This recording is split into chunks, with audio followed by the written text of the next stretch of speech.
Is this going to cause a big uptick in more experts being called in on DNA? Do you feel, at least in Colorado, beyond just the lab results? Because I'm going to guess. I mean, this is just my layman assumption: is that a lot of defense attorneys were looking at the lab results and going, "We already have an expert that put this together. The lab Yeah. is the expert. Why do I need another expert to review the work of the lab?" And in theory, you really shouldn't. But when we see cases like this pop up, it's like, oh, there should be a second set of eyes on this work. Well, let me start just by saying it's very unusual for an attorney to pursue a degree in law when they also have a fondness for math and biology. Sure.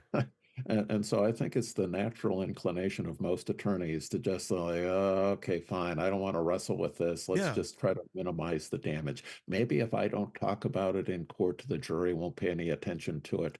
And then, we can just focus on other things, right? And Yeah. so, that's maybe there will be a little bit less of that.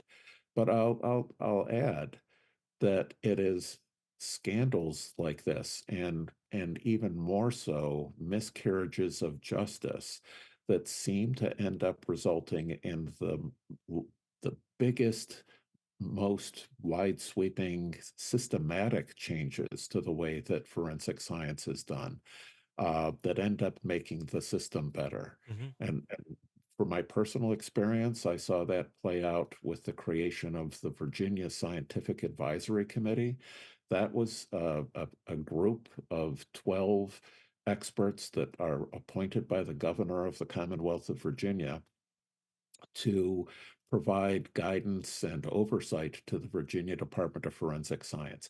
That committee was established by statute, by law in Virginia, explicitly and entirely in the wake of a wrongful conviction where an individual came within weeks, if not days, of being executed before the problems with his uh, forensic testing really came to be understood. I mean, Virginia came within days of a horrible mistake. And the reaction to that was the creation of the Virginia Scientific Advisory Committee. I was an inaugural member of that committee. I served 5 years, two terms, a 1 year and a 4 year term.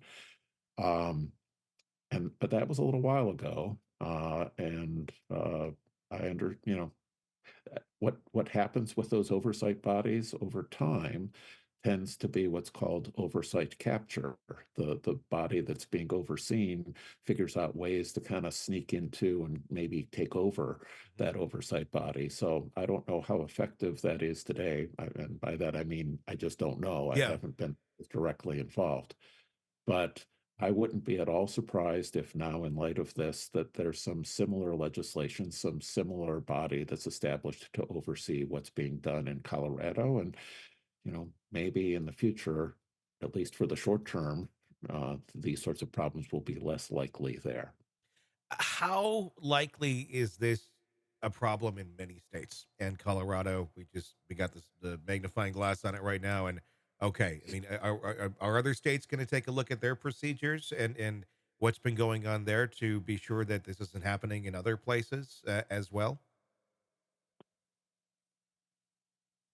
Well, you would hope. um, but again, based on my experience now over the past 20, 30 years of this sort of thing, Yeah.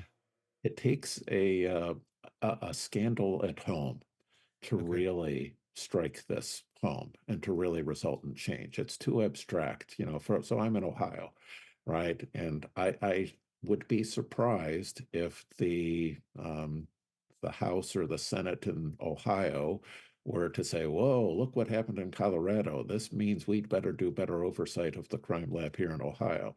I think that's very unlikely. Now, people in the Ohio Crime Lab might say, uh-oh, we're all on the up and up here, right? So we better, maybe we got a bad egg somewhere. Maybe we better just do something that helps us double check to make sure that we don't have somebody like Missy Woods working here. Sure. But then, those sorts of internal investigations, it's different than having some sort of oversight body.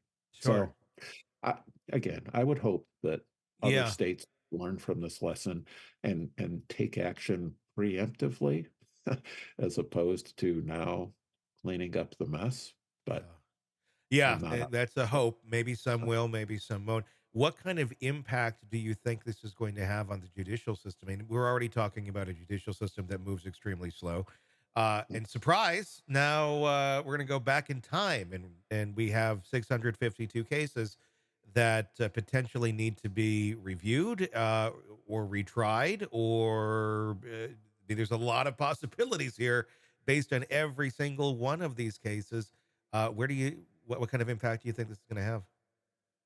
Well, that's why there are such strong criminal penalties for when analysts are found to have engaged in this kind of behavior, is because the cost to society and the criminal justice system, perhaps in particular, can be very high.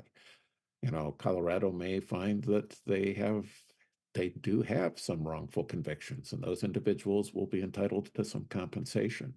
The cost of another trial is, Mhm. high. It's much Sure. higher than what an analyst was being paid for their salary. So, Yeah.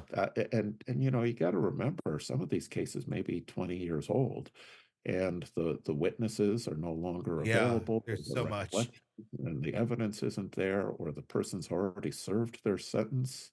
It's a There's a lot mess. that's going to happen. There's going to be lawsuits. There's going to be trials. There's going to be, oh my goodness. Well, wow. And That's, don't discount the cost of decreased trust oh yeah. in the system. Yeah. Right? So, you earlier you were talking about, could a guilty person have been found not guilty when they should have been found guilty? Well, maybe that's not going to happen in Colorado so much as maybe in some other state where people, maybe some of the listeners of to end up um, being on a jury and thinking, oh, I'm not sure, maybe this analyst talking for the government is not on the up and up, and they'll discount Yeah. evidence that they probably should have attached some weight to. It's a scary prospect, but a very real one after something like this.